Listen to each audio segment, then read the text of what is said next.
wonder what's keeping Claire. Relax. You'd better enjoy your last moments as a bachelor.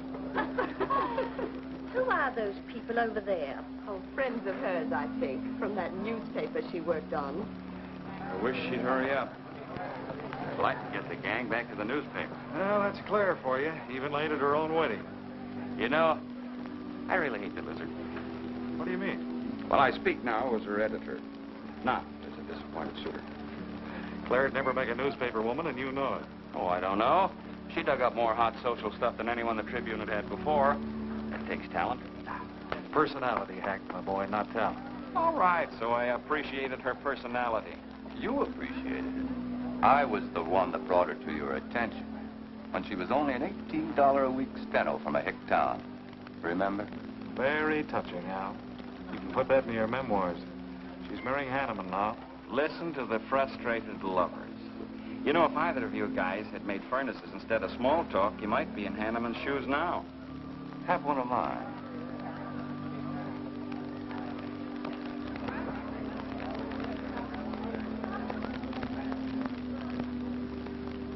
We do have memories, don't we, Les?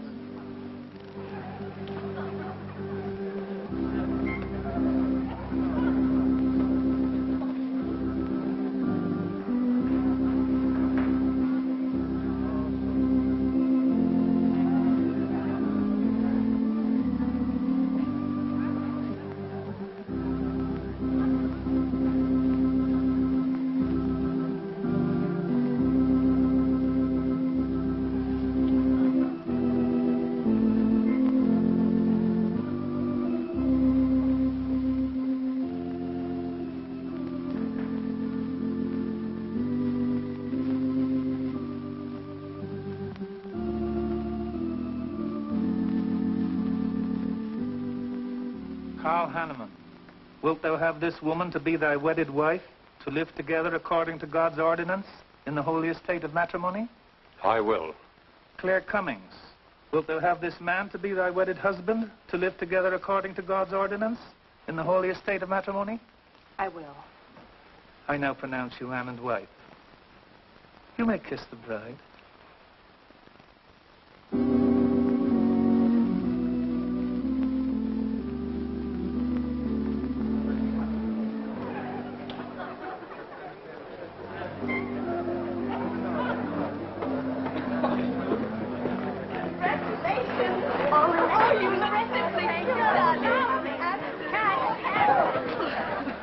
June, don't tell me I'm going to lose another employee. Don't worry, Mr. Doyle. I don't even have a boyfriend. We better go in now and cut the cake. We'll have to hurry, darling, if we expect to catch that plane. I'll be right in. I just want to say my goodbyes to a few of the gang. All right, but hurry. Thank you. Thank you.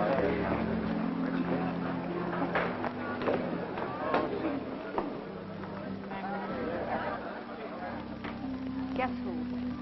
Why did you come out here? Because I love you. Because you love me. Claire, you're crazy. Don't you know what those words meant in there? Let no man put asunder. No one can put us asunder, Les, you and me. Oh, I never could figure you out. Except that, well, you make everything add up to spell Claire, don't you? Now, darling. You're even getting a sadistic kick out of having me at your wedding, me and the others. But there are no others. Only you. I'll think about you on my honeymoon. I'll write you. Miss me, Les. I know you both will be very happy. I beg your pardon. Thank you. I'm ready with my cameras, Mr. Hanneman. I've been looking for Mrs. Hanneman. You haven't seen her, have you? I believe you'll find her on the terrace.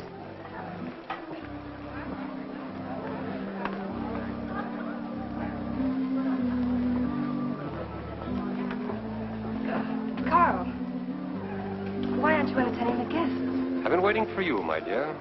I was detained. On the terrace? Don't you think you were being a little affectionate for a newly married woman? Darling, you're a great big old suspicious bear. That was only Les Burns. And? It was nothing. Just a friendly goodbye kiss. Les did so much to help me with my newspaper career. Why, he's like a brother. You're the only man for me, darling. Ever. They're waiting for us. Shall we cut the cake?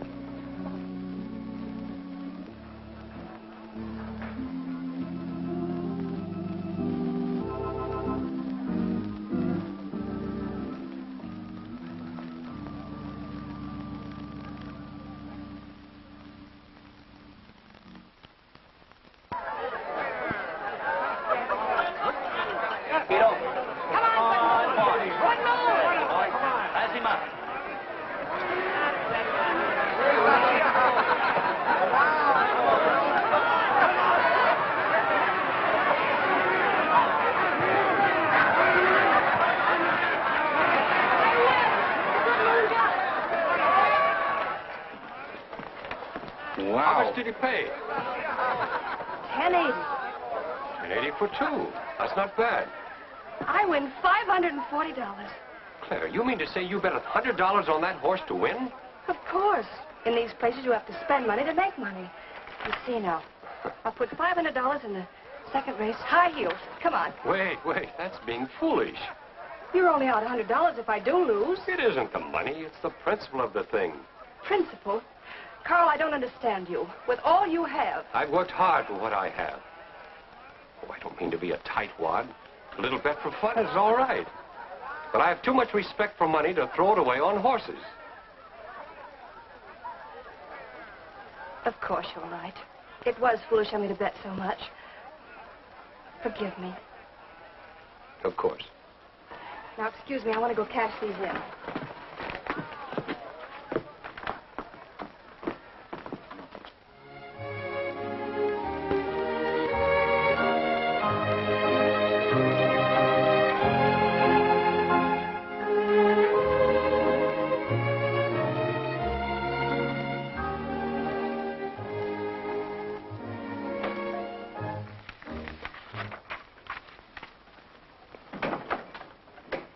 Hello, darling. Miss me? Back so soon, Oh, Carl. I went to the barber shop. Who are you writing to? June Taylor. You remember. Les Burns' secretary. She was at our wedding. Do you want to read some of the awful things I said about you?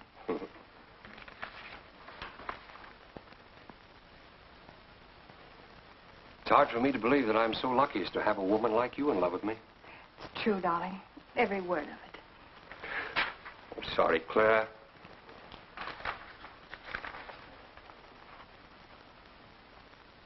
My darling Les.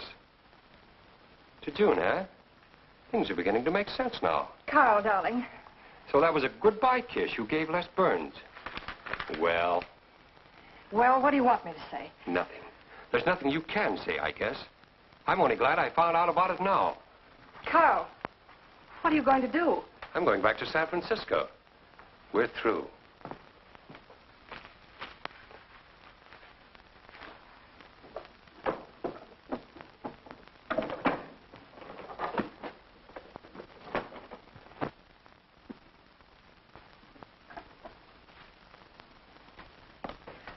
But what am I going to do, Carl? I don't care what you do. But I have no money. Thanks to your great generosity. There's enough for the week's hotel bill. You've got that money from the racetrack. Live on that. You'll not get another cent from me. Oh, no. I wouldn't be too sure of that. I'm your wife, Carl. There are community property laws in this state. It won't be that easy. It'll be very easy when I show this letter to the judge. And I'm starting divorce proceedings in the morning. Oh, Carl, darling, let's talk this thing over. It's so silly. Get out of my way before I forget myself.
you please connect me with a house physician? Hello, Dr. Hastings? This is Mrs. Carl Hanneman, Bungalow 9. Could you please leave a prescription for some sleeping tablets for me at the drugstore? I'll be needing them right away. I'm turning in early. No, that won't be necessary. I'm going out for a bite to eat, and I'll pick them up later. Thank you.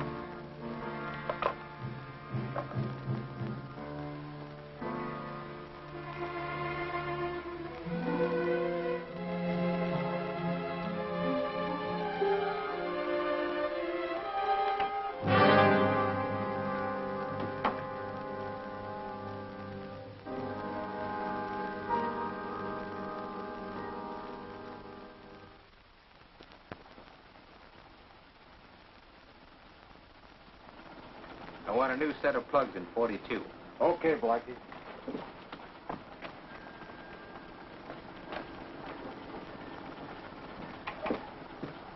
Are you Mr. Tellen? Yeah.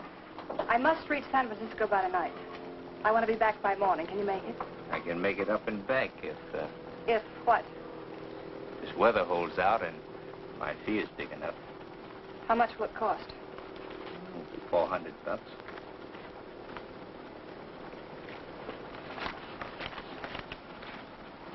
Why, 5? I said 4. I know you said 4. I never made this trip. You never saw me. Understand? Sure. I don't even want to know your name. I'm glad we understand each other. Perfectly. Now, if you wait over there, we'll be ready to leave in a few minutes. Hey, Jack, roll out 41 and let's warm it up. Right.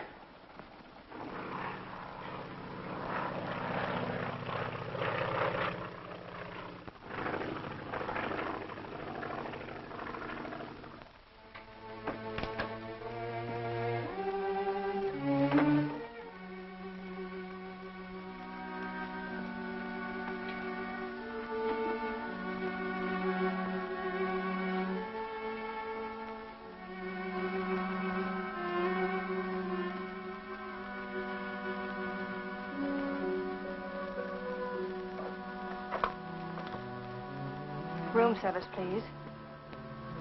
Hello? This is Mrs. Carl Hanneman, Bungalow 9. Would you please send a waiter over with the menu? Thank you.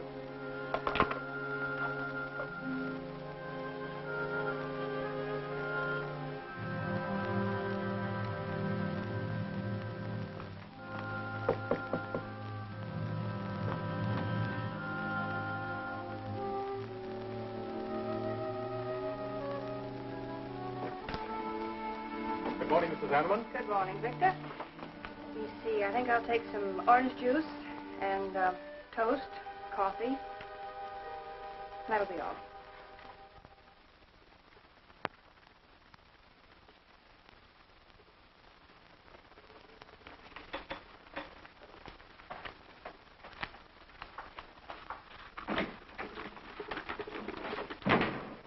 How was the ball game?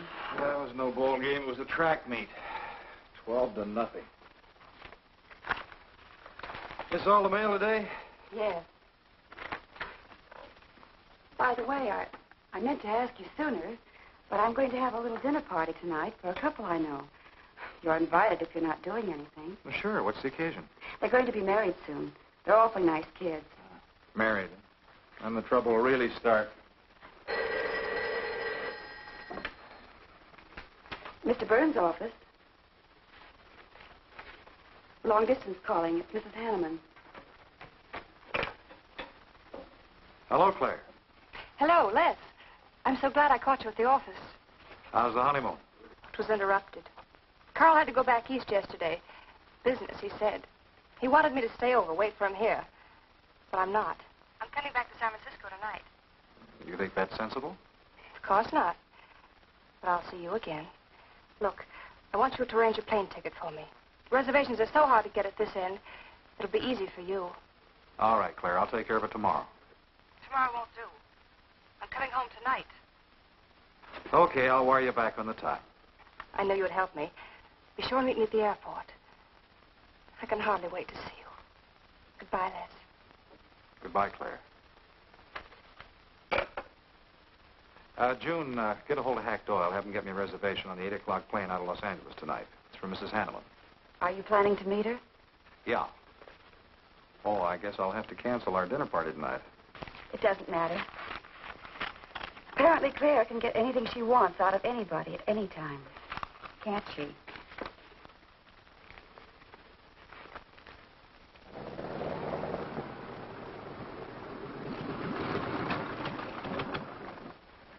I never thought I'd be back with you so soon, darling. It's wonderful. It's crazy. Then why did you meet me? I don't know. I do. Because you still love me, don't you, Les? I'll get over it. I hope Carl stays in New York for a long, long time.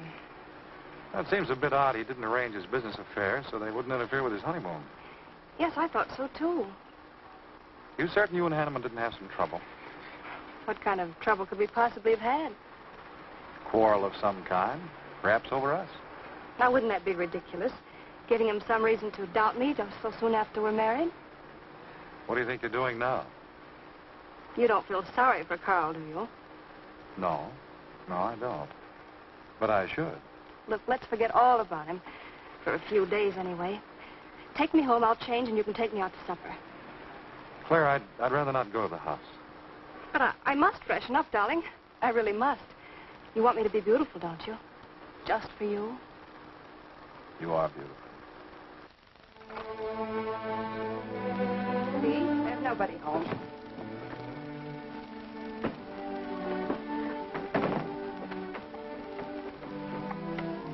Wait in there, darling. I'll be down in a minute. Come here. Oh, darling.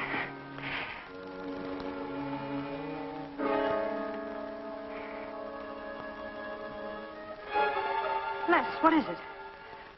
Stay here.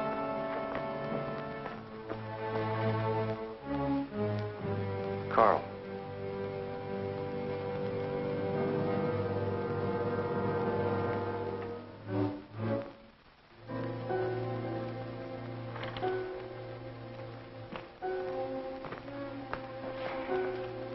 Suicide.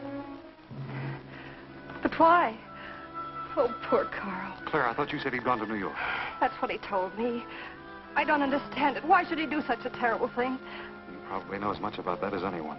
It's going to be one of the first things the police ask you. You can't stay here, darling. I'll take you over to Hack Doyle's. Where's your telephone?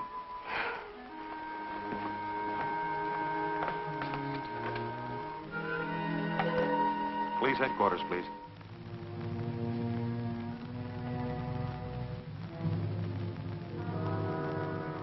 I thought of you and Hack right away, Mamie, and brought her over here. I hope you can put her up for tonight. Oh, of course. You can stay as long as you like, Claire. Thank you, Mimi. You're very kind. It's just too incredible. If he'd had any earthly reason. We were so happy. So very happy. And now there's... Oh, Hack, Claire's going to stay with us for a few days. Good. Plenty of room. The police are over there now. Murdoch said he'd stop by here later. You sure it was suicide? Fairly sure. A man in Hanneman's position, a beautiful wife, and all that money? I don't get it. I don't either.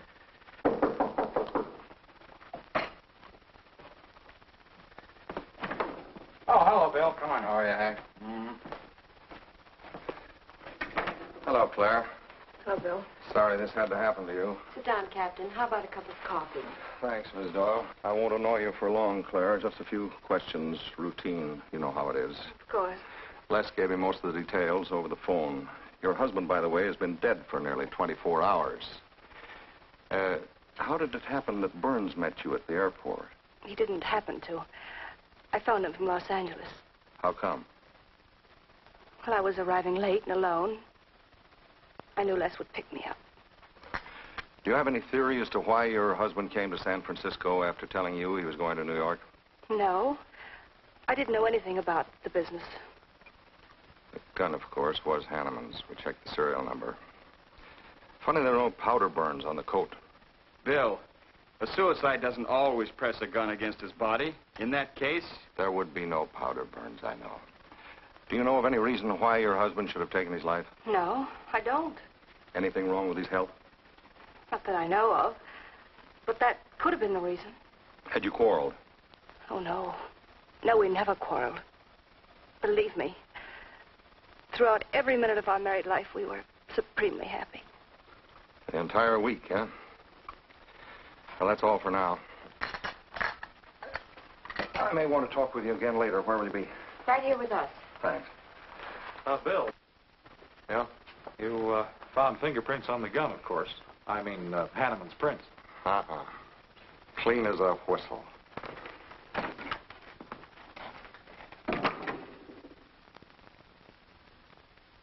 That, Mr. Burns, that's the position you and Mrs. Hanneman found her husband? That's right.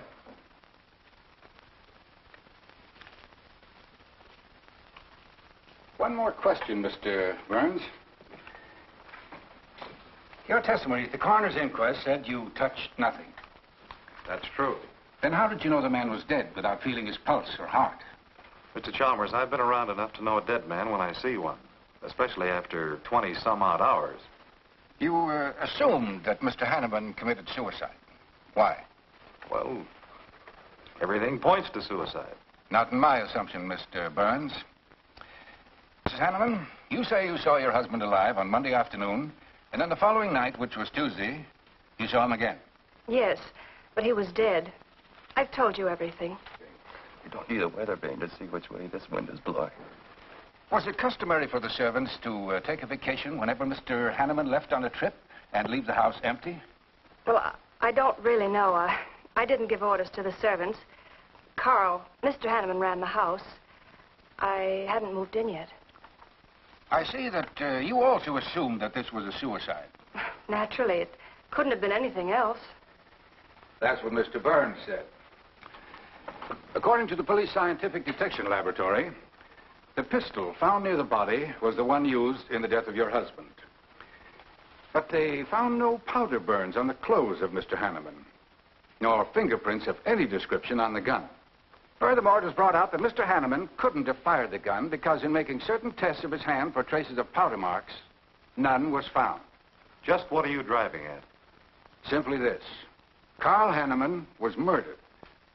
But unfortunately, I haven't enough evidence to hold either of you. You were out of town, and your alibi was proven. You're free to go. But let me give you a tip. I'm not buying any suicide theory, so the case will remain open. See you later, Ed. So long, Hack.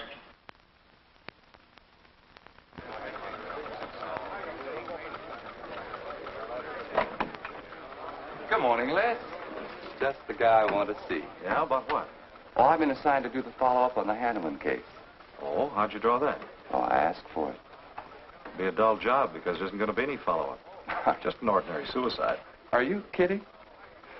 I never smelled an odor of fish so strong in my life. No fingerprints on the gun, and you call it suicide. So what? What makes you so sure? Can you give me a good reason for Hanneman killing himself? No, I can't. Perhaps he thought he had a good reason. And perhaps he didn't. So meanwhile, if I can dig up a plausible motive... Who asked you to dig up a motive, plausible or otherwise? I said, if I can dig up a motive, I'm willing to accept suicide. But if I can't, then it'll have to be murder.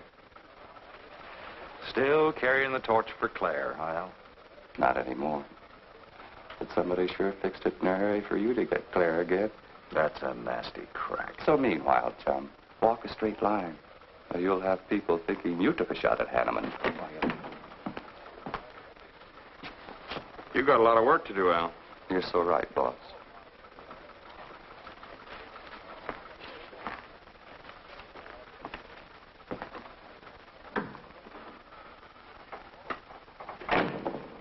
Sorry, Hack. How's Claire taking it this morning? I don't know. She's still asleep when I left. Les, I'm worried about this deal. Police aren't buying any suicide theory. Is that why you put Herrick on the story? Maybe. He might dig up a suicide motive. What's your slant? Well, Hanneman killed himself. Nice try, Hack. You're about as subtle as a punch in the nose. You think Hanneman was murdered, don't you? Maybe I'm protecting someone. It's possible. But I'd like to protect someone if it isn't suicide. Like who? Like you. Who had a better reason? Hanneman's death meant that you'd get Claire back and $1 million-odd bucks. That makes sense to a lot of imaginative characters around this town. I don't believe it for 1 second. But I still think it's safer to sell the suicide theory if Herrick can dig it up.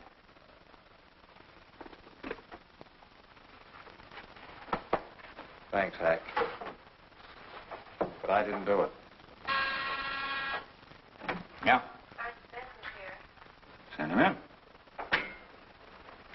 Well, they're on the job. Hello, Batson. What's on your mind? The DA would like to see you gents in the morning. Says it's important. About 10 o'clock. What's he want us for? Don't you know? Mrs. Hanneman's already got her invitation. See you tomorrow.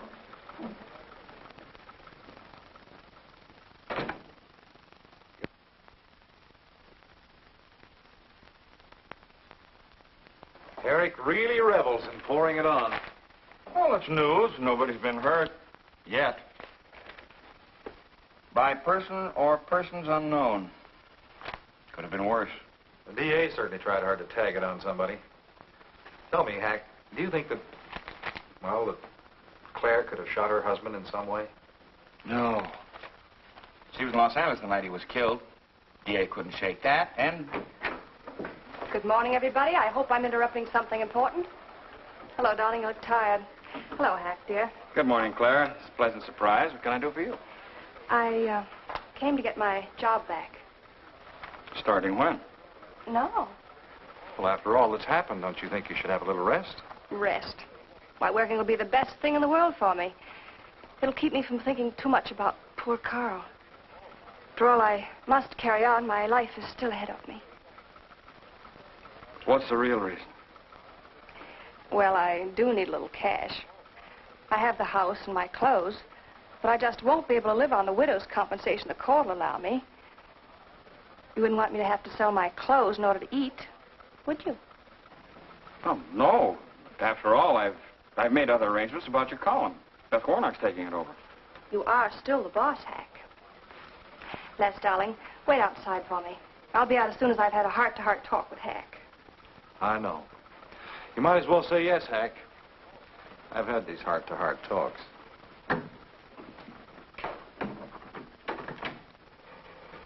You will let me stay, won't you, Hack?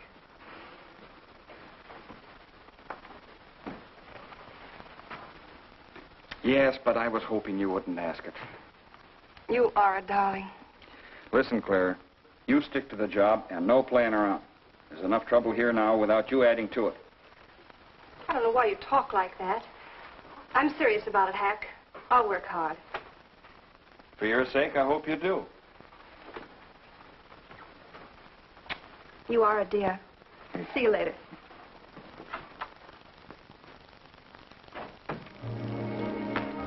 Well, see you later, Al. All right. Hopefully you're friends.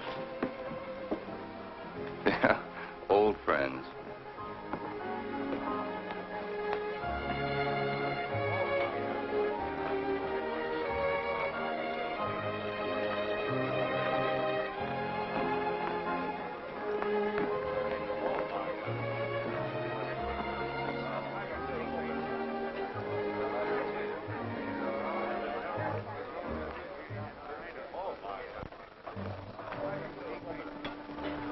Two martinis, please.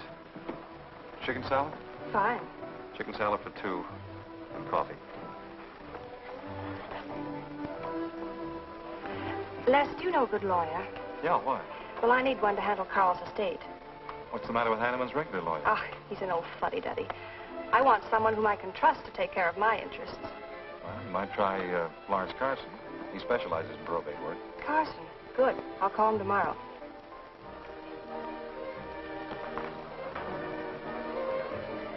Do I know that man over there? You should. It's Stanley Mason. Our paper's backing him for Congress. Of course. Why, the pictures on his campaign posters don't do him justice. You know, I never could figure that guy. Every time I see him, he's with a different girl. So? Oh, we'll have 4 Manhattans. Make them half French and half Italian vermouth. We'll order later. I'll look after them personally, Mr. Mason. Thank you. Stanley, Isn't that Hanneman woman over there? Yes, she's very attractive, isn't she? Well, if you like the type. Why wouldn't he be a good man to handle the estate? No. He's too tied up with his election campaign. What are his chances, Les? I'm going to Washington. Pretty good. Why? That makes him important. I've got to have someone with influence. He looks like the kind of a man who could get things done quickly. Capable enough, I suppose. Probably make a good representative. Personally, I just don't go for him. I want you to introduce me to him. You can do better. Oh, darling, don't be stubborn. I want to meet him. When you want something, you want it right now, don't you? You know what I really want, Les. I know. A fine old name like Hanneman, carload of dollars, social position, the tops. You're forgetting the most important thing. Am I? You see, that's just the frame. You're the picture in that frame. What's that about a frame? Sergeant Benson, won't you join us? No, but Burns here can join me. Been looking all over for you. The captain wants to have a little chat. Now. What is this, a pinch? No, just an interview. It won't take long. It's too bad you couldn't have found me at 10 o'clock this morning. I was in a dentist's chair. I'm sorry, Claire. It's all right, darling. I'll wait for you here.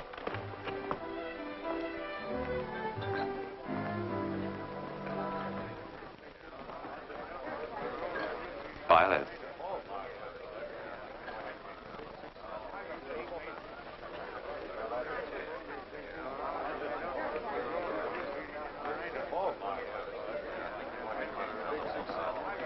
Hello, Al. Don't tell me they finally grabbed Les for murder. Wouldn't you like to hear me say yes? Yes. Well, don't stop the presses. Yet. You're the most composed dame I ever saw. I don't believe you give a hoot whether this case ever gets solved. Oh, but of course I do. Really. Say, Al, how well do you know Stanley Mason? Quite well. I've planted some of his propaganda. You can do me a favor. A big favor. I want to meet him. Might be a good idea. I remember I once introduced you to a fellow by the name of Les Burns. Promptly lost you. Excuse me.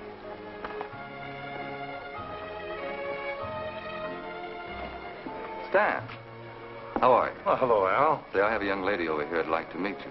Just take a minute. Well, all right. Excuse me? Excuse me.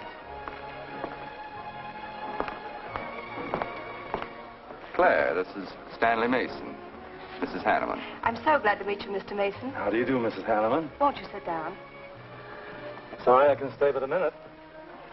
I know you think me rather forward, but being an attorney, you can understand my predicament. I'm desperately in need of someone to administer my late husband's affairs. I thought perhaps you could help me. Well, I hadn't intended on taking on any more work this summer. My campaign requires so much attention. However, supposing you come to my office at, say, 4 o'clock, we can at least talk it over. Oh, thank you. I would appreciate it. Here's the address. So, until then... Oh, excuse me. Sorry. Thank you, Al. Don't mention it.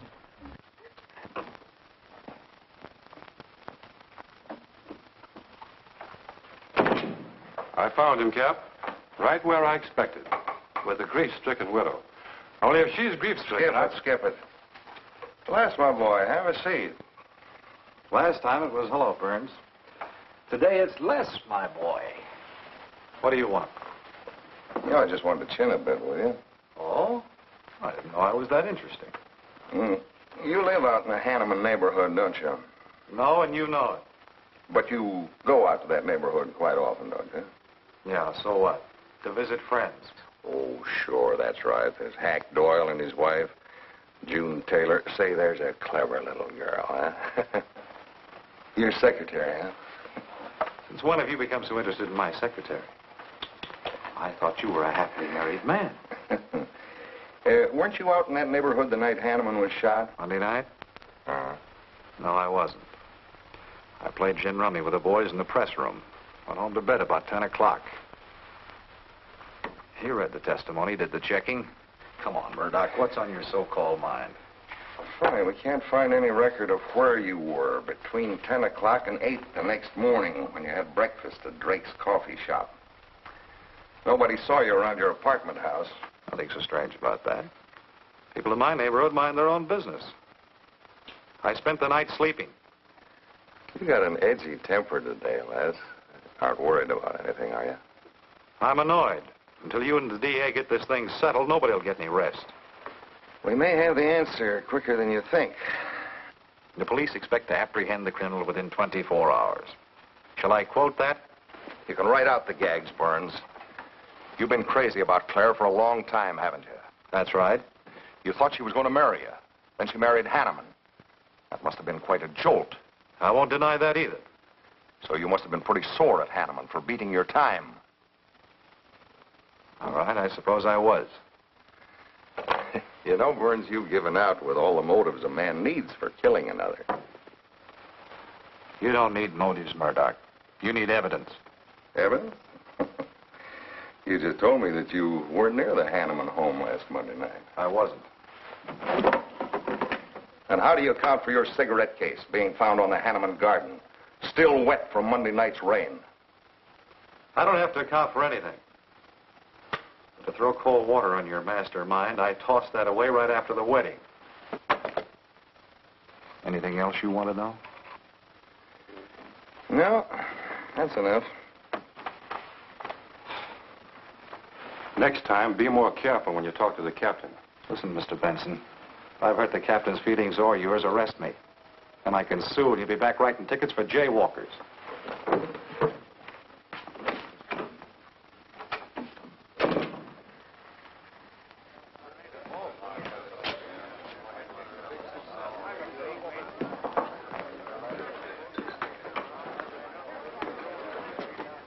You rent that stool by the month?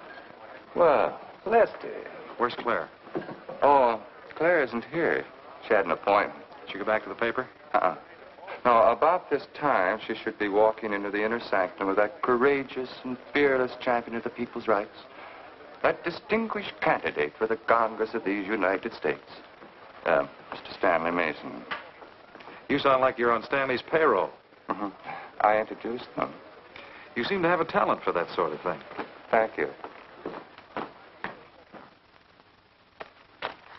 I believe that's all the information I need, Mrs. Hanneman. I can't possibly find words to express my gratitude in your consenting to help me. Oh, believe me, it's a pleasure. A little pressure in the right places should settle the matter quickly for you. Thank you again, and good luck in the election. Oh, thank you. I suppose you'll be leaving for Washington immediately if you do win. Yes, if I win. You will. I know you will. Well, I really must be going. Oh, can't I drop you off somewhere? I'm sorry. Not this evening. Mr. Burns is taking me home. He's the gentleman you saw me with today. I'll call you tomorrow. Perhaps we can have dinner and talk some more about your problems. Splendid. Goodbye.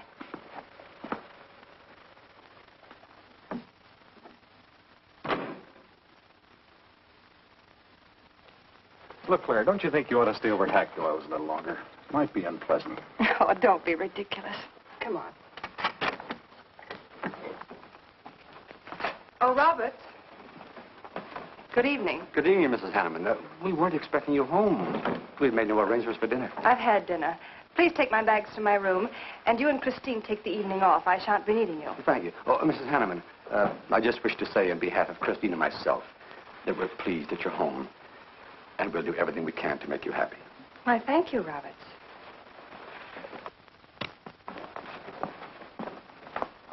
Well, come in, darling. You aren't afraid of Carl's ghost, are you?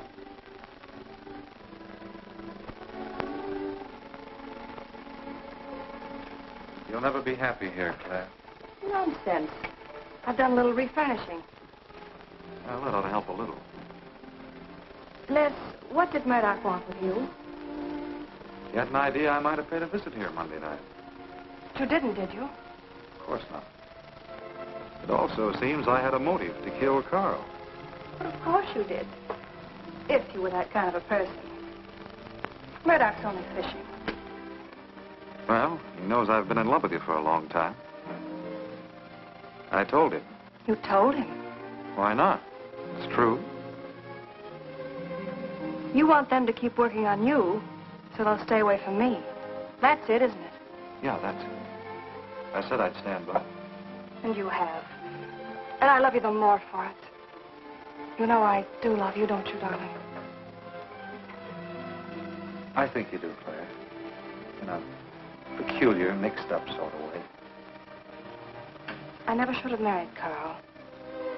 I didn't really love him, but he offered so much. Things I never had. But that's all over now. No, it's not all. It won't be until they find his murder. They will. And there'll be nothing to keep us apart again. Ever. Claire, if I could only sell myself on that. You've got to, Les. You've got to.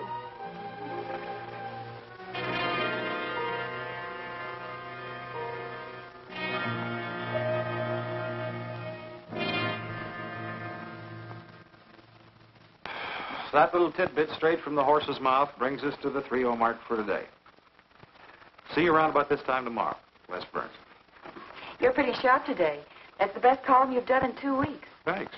You say so, it must be all right. Hi, pal. Hello, Harry. Hear about your girlfriend? They dragged her in this AM. Murdoch and the DA gave her quite a going over. No use charging to the rescue, Les. Stanley Mason already beat you to it. What do they want with her, Al?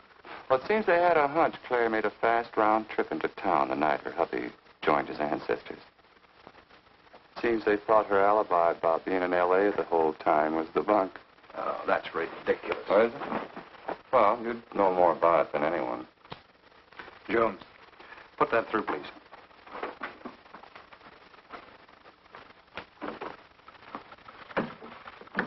Okay, Al. You're so much smarter than Murdoch. Spill it. Oh, I'm not saying I'm smarter. But I do know Claire better than he does. And I know you. Meaning what? Claire never lost any interest in you. Before, during, or after her marriage. Well, that doesn't prove it happened. With all that wampum at stake, this whole thing could have been planned weeks ago by both of you. I'm fed up with your dirty cracks. Now get out! Wait a minute. Look, Junior, one of these days I'm going to be too late and you're not going to have any teeth. Mm-hmm. You're so right, boss.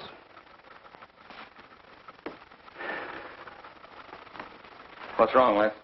Nothing, forget it. The way you want it? If anybody wants me, I've gone for the day. Have one for me, too.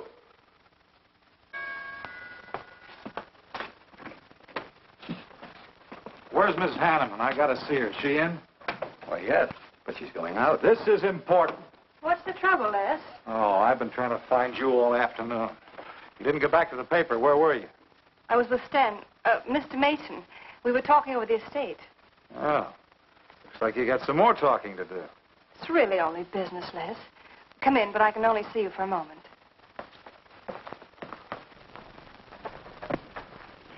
You've taken on quite a package tonight, haven't you, Les?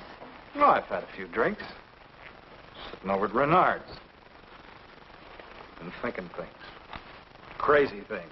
About me? Yes, you. Murdoch and the DA asking you all those questions. Nothing to be disturbed about. I'm not so sure. Why do you say that? Were you in this room Monday night? What? Why, you know I wasn't. I don't know anything. But I wouldn't lie to you. Have I ever, Les? Claire, there's only two people could have profited by Hanneman's death. I'm one of them. You're the other. Why, how dare you come in here accusing me? You only married Hanneman for this. You've admitted it a dozen times. But I didn't kill him. How can you even think it? I didn't kill him. I didn't say you did. But if you know anything, you've got to tell me. Were you in this room Monday night? No. You might have come in, seen someone. I've got to know. Stop shaking me. Then tell me the truth. Let go of me. I thought you were going to stand by me. Why, you're drunk. I'm only trying to help you and me. Ha. Help me. You're accusing me of murder. How do I know you didn't kill him? You were in town. Claire. I've as much right to accuse as you have. But I'm not accusing you. Get out of this house. I once said I couldn't figure you out. I can now. You're not a normal woman. You're not warm. You're cold, like ice. Yeah, like ice. Blonde ice. Get out of here.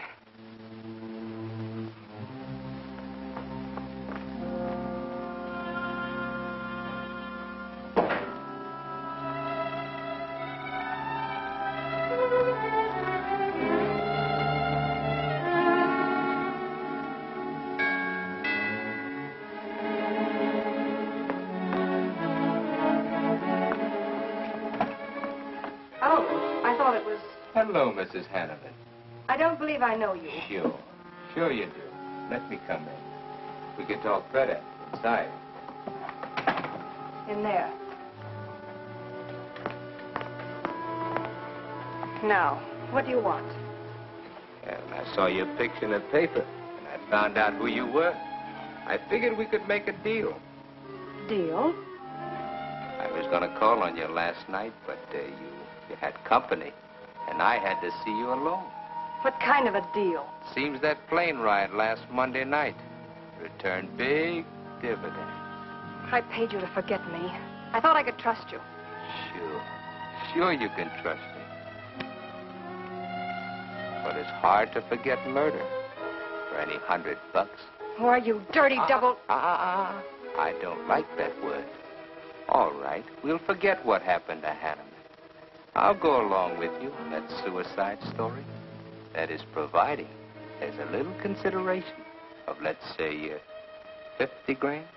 $50,000? Why, I don't have that kind of money. This estate's in probate. I won't receive a thing for months. I can wait.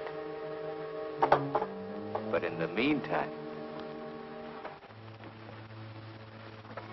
I'll take this. I know a little man who'll lend me money on it. All right. All right. Just don't come near this house again. But I will keep in touch with you. Quick, out the terrace door. And don't forget, Mrs. Hanneman, I'm not kidding about that 50G.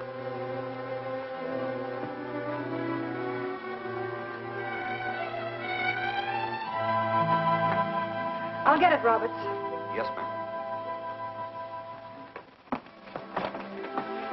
Stanley, darling. Thank you. Well, he isn't at Bernard's either. Oh, I hope nothing's happened to him. He'll turn up when he runs down or runs out of dough for drinks. Say, you write his column all by yourself? Somebody had to do it. I hope it's fit to press. It's good. Nice heavy to cover for him, too.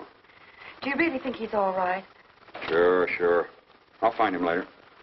Don't worry about Les. He's probably getting more poison out of his system than he is into it. I hope.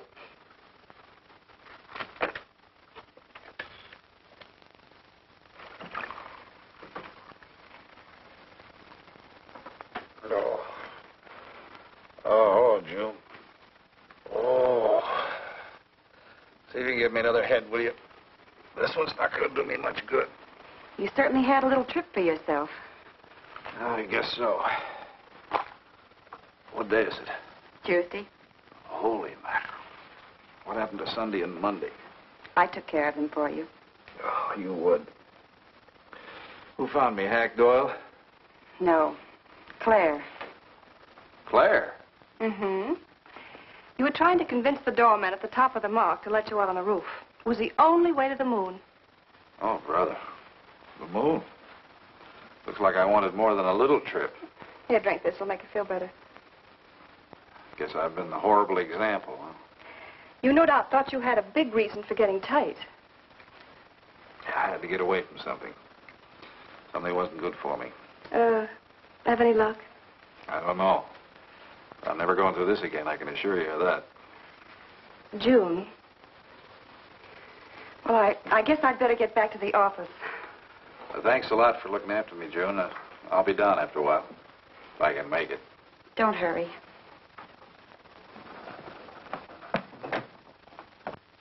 Les, I wonder which hangover you'll recover from first.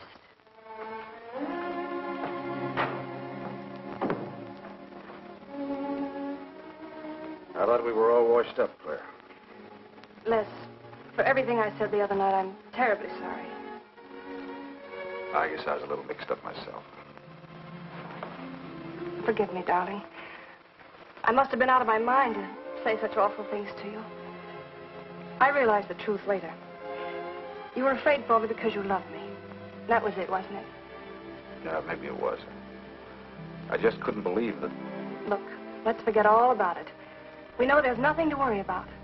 There never was. We know that, don't we, Les? Sure, Claire. Sure. Oh. Here's to our new congressman. May your career be long and successful. Thank you, darling. Jeff, but aren't you both a bit early? I only wish I could be as sure of my future in psychiatry as you can be of your future in Washington. Doctor, you were analyzing me at dinner, the workings of my mind. Do go on. It's very interesting. I've never been psychoanalyzed before, and your deductions amaze me. Claire, I warn you, if Jeff continues, he'll have you convinced you're batty. Simply because your father ran away with another woman and your mother was relegated to hard work. Stanley doesn't quite believe in the powers of psychoanalysis, Mrs. Hanneman. But if either of you could spend a day in my office listening to some of my patients, you'd see the logic of my deductions. Or any psychiatrist's, for that matter. Oh, don't mind Stanley's cynicisms, Doctor. Yes, Robert? Telephone for Mr. Mason. Excuse me. Certainly. I was telling you at dinner that I believed that money, clothes, adulation, etc. was a necessity with you. That some people are impelled towards an objective without even consciously knowing why. Is there something criminal in my being ambitious? Why, no. Criminal? Of course not. Unless your ambitions take a perverse form, then you'll stop at nothing, right or wrong, to get what you want. They say the female of the species is deadlier than the male. Go on, Doctor. Sorry to interrupt, darling. It was my campaign manager. He arranged a last-minute radio interview for tonight. I'll have to leave. You can drop me off downtown, Stanley. I'll get my coat. All right. You forgive me, darling? Of course, honey. I'm so proud of you. Well, I almost forgot the good news.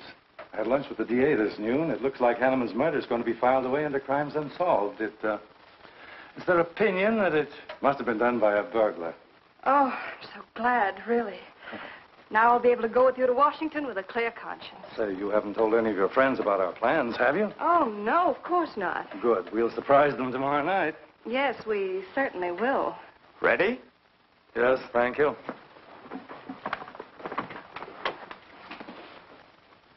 Good night, Claire. Good night.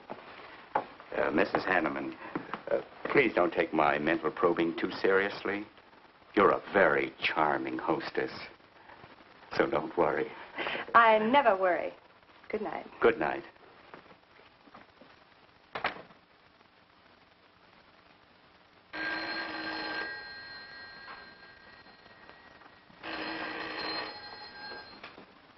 Hello? Yes, this is Mrs. Hanneman. That's all right, Roberts. I'll take it. Hello? Who? How dare you call me here? I had to. I'm in a jam. I need some dough, and you've got to help me. The estate isn't settled yet. I told you I don't have any money. Don't give me that. You're a smart girl, and if you haven't got it, you know where you can find it. I need at least a couple of grand now and tonight, or else I go to the cops. I got nothing to lose. I have about $700 cash in my jewelry. All right, bring it along. Meet me at the end of the Old Valley Road. Be there in 20 minutes.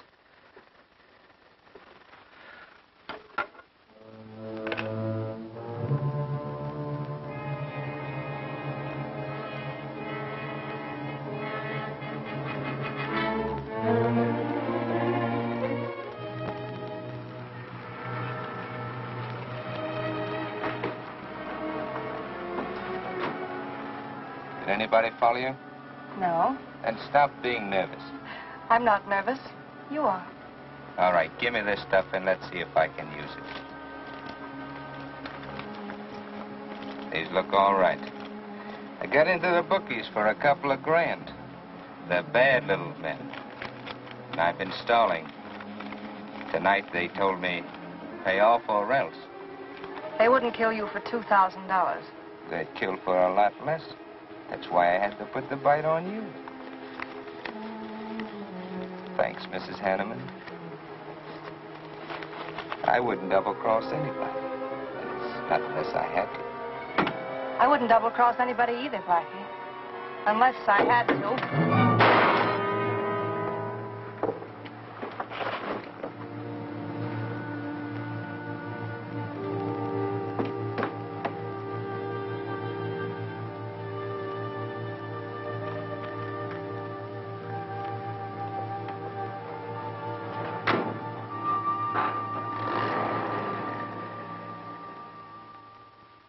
The first returns have been received from the 12th precinct.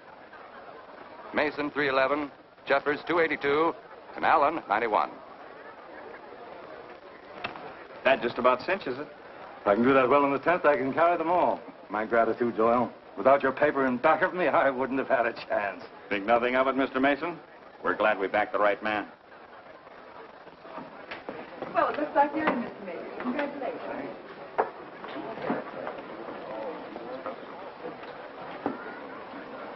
Seen Les and Claire yet tonight? No, I guess she's waiting to make her grand entrance. It's about 100 times you've asked for them, huh? What gives? Nothing?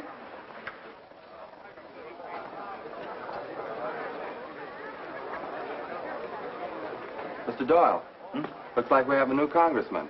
Yes, it does. I'm sure he's going to be a good one. I hope so. We backed him.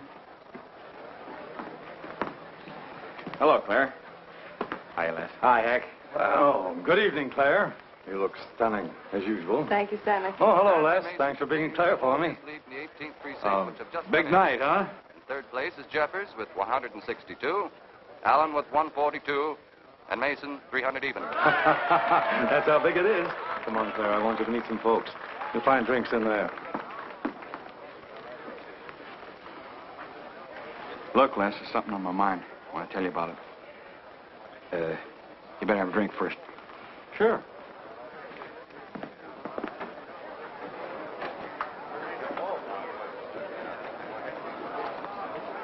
Hi, folks. How's the brawl? Well, at least the liquor's good. Well, Junie, aren't you a pretty thing tonight? Well, it's about time you noticed me. The trouble with you men is you always have ink in your eyes down at the office. Have a fresh one? No, thank you. This will do. Les. I'll talk to you for a minute. Excuse us. What gives? Did you come with Claire tonight? No, I came with my Aunt Martha from Penobscot. No, I'm serious. You saw her come in with me. You better get her out of your system, but right now. What are you talking about? Things are fine with us now. She couldn't be sweeter. You should have seen her earlier, helping me get things ready for that little party up at my place tonight. How about a speech, Mr. Mason? We haven't had one. Come on, Stanley. Yeah, give us a speech. That's all I need. Now, wait a minute. Speech, all right. If you want a speech, you shall have it. Ladies and gentlemen, I want to introduce to you a very lovely young woman, better known to you as Claire Cummings. I am happy to announce that she has bestowed upon me the great honor of consenting to become my wife. This is a dirty, low-down trick, but I'm glad it's happened. Someday I'll tell you why.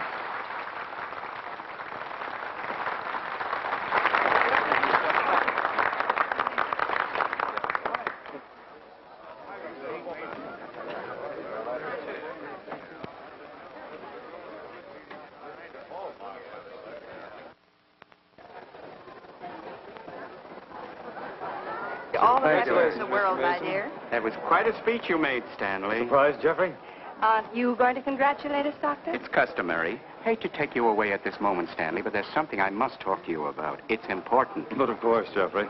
Will you excuse us? I know you'll enjoy living in Washington. When do you plan to have the wedding?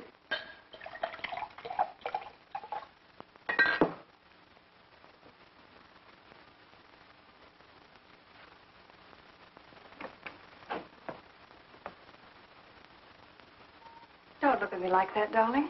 And what are you doing here? I wanted to see you alone. Sure, not a husband in sight. Dead or alive. I didn't have a chance to explain. No one can put us asunder, Les. You and me. It was more effective last time with wedding music, remember? Oh, you're cruel. I didn't mean to hurt you, and you are hurt, aren't you? That's how much you bother me now. Not a quiver. What about your heart? Claire Cummings, Hanneman, Mason. If this keeps up, you won't be able to get your initials on your silverware. I can't help it, Les. I do love you, but you could never give me the things I must have. Money, importance. With me, they're a necessity. Oh, stop it, Claire. You're like a poison. Take a little bit and you're finished. But too much becomes an antidote. All right, darling. But if we've really come to the end...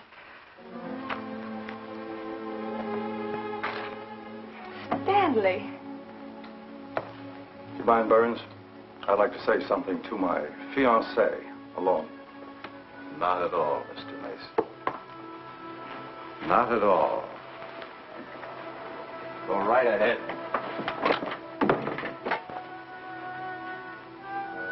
The congratulations are hardly over before I find you in the arms of your old sweetheart. That was a stupid remark. I had to say something to him, didn't I? So you didn't tell him earlier. You said you were going to? Well, I couldn't find the words. Is that why you're angry?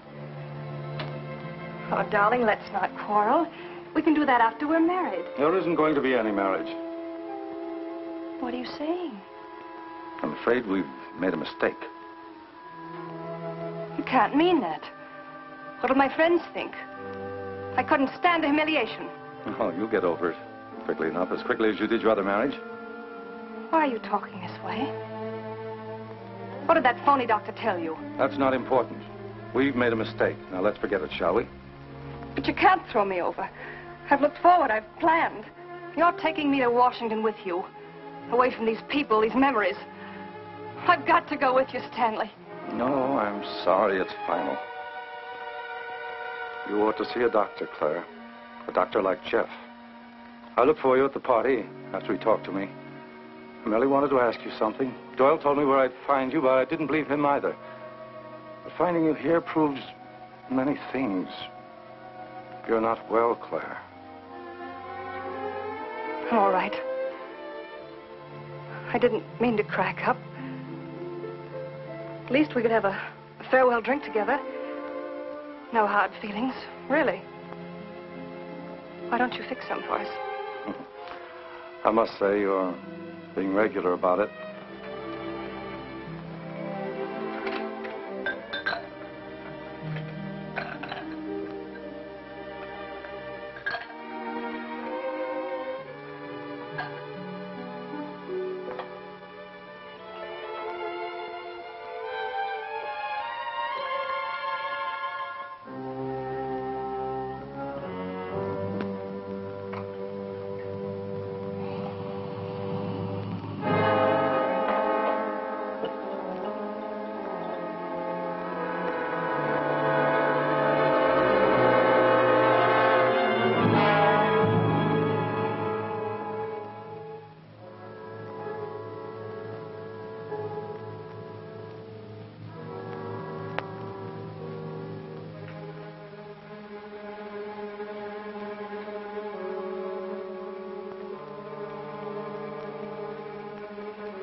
Claire.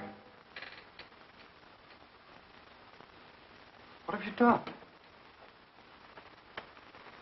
I did nothing. You killed him, Les. I killed him? Don't you remember? You came in just a few minutes ago. You saw us talking. You looked funny. Crazy. You said you were going to kill Stanley because he stole me from you. So you picked up the knife and you stabbed him. You're out of your mind. No, I'm not. You're insane. No. No, I saw you do it. You dropped the knife and you ran out the door. I tried to stop you. Came in just a few minutes later. Right now.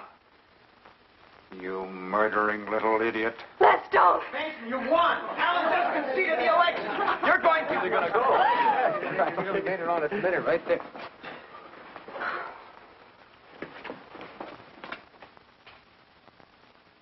So you see, Doctor, the evidence is really stacked against Les Burns. I and the others feel that he's absolutely innocent. Now, I asked you down here to see if there wasn't something you could do to help us prove Les's innocence and Claire's guilt. Because just as sure as my name is Hack Doyle, she's framed him. I agree with you 100%. I am positive that Mrs. Hanneman killed Stanley. But because of her testimony and finding the knife in Les's hand when you arrived at the scene, the police could come to only one conclusion. Surely there's something you can do to help him. He's innocent. I know he is. Look, you were once connected with a big city police department. Then you must have run across cases of this sort. I know now that Claire Cummings is a nut if I ever saw one. Yes, you're right, Mr. Herrick. I'll at least have a try at it. I'm just as interested in finding Stanley's murderer as you are in proving Mr. Burns' innocence. Now, I have a plan that might break her down.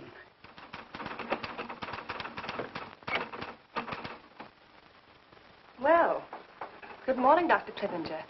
To what do I owe the pleasure of this visit? It's no pleasure for me, Mrs. Hanneman, I assure you.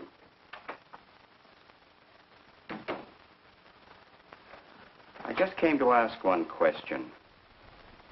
Why did you kill Stanley Mason? What?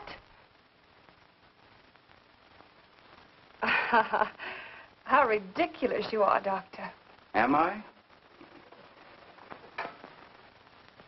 You see, I had a talk with Stanley last night concerning your betrothal and advised him against it.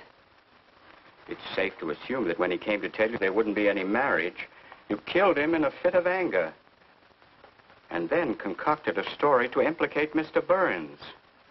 It's the most absurd accusation I ever heard. You seem to forget that Les Burns' fingerprints were found on the knife and that he was seen standing with it in his hand. The police have all the facts, Doctor. Not all of them. All they need to convict Les Burns. Do you mind if I finish my column? No. Why, no.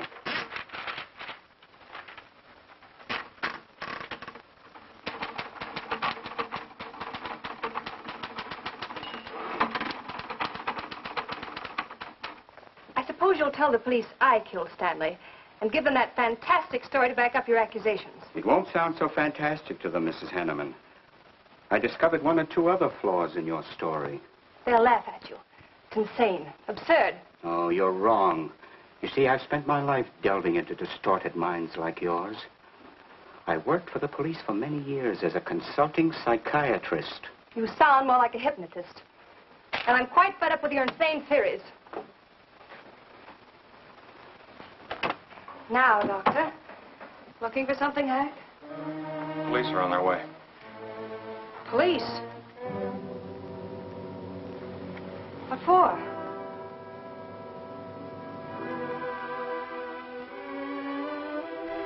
Oh. I see the three of you dreamed this one up. Well, as long as you're going to have me arrested, you might as well read my last column. Go ahead, read it, Hack. Read it out loud. I killed Stanley Mason. I killed Carl Hanneman. I killed Blackie Talon. You didn't know about Blackie, did you? You heard that story on page 5. Unsolved robbery and slaying. I killed Stanley Mason because he no longer wanted to marry me.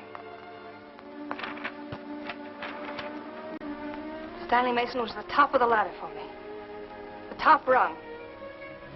I had money. And now I was going to have position. He was taking me to Washington with him. I could leave then without making the police suspicious. Clever of me, wasn't it? Why did you frame Les Burns? Why? Because he caught me with blood on my hands. Because at last even he had discarded me. I never loved any of them. You, Al, Hanneman, Mason. But Les, I wanted to hang on to him. He was of no use to me, but I couldn't let him go. Maybe I did love him. Hello.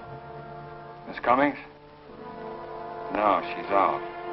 I'm glad you confessed, because you never could have gotten away with it much longer. I would have, but to per you, Dr. Clippinger. You with your slimy scientific snooping.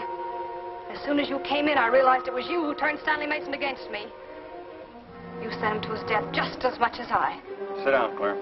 Why, but for you, I'd have everything I ever wanted in life. I hated you because you were the first man who ever saw inside my mind. And I'm going to kill you. Let go of my arm!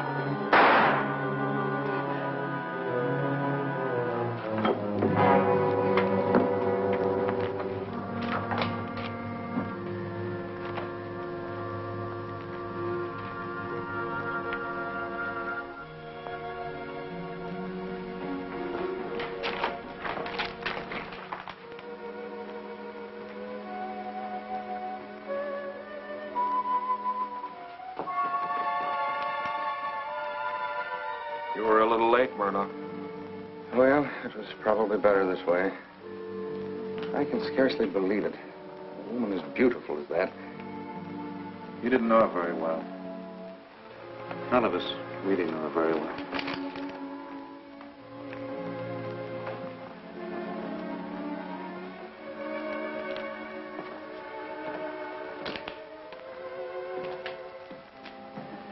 She wasn't even a good newspaper woman.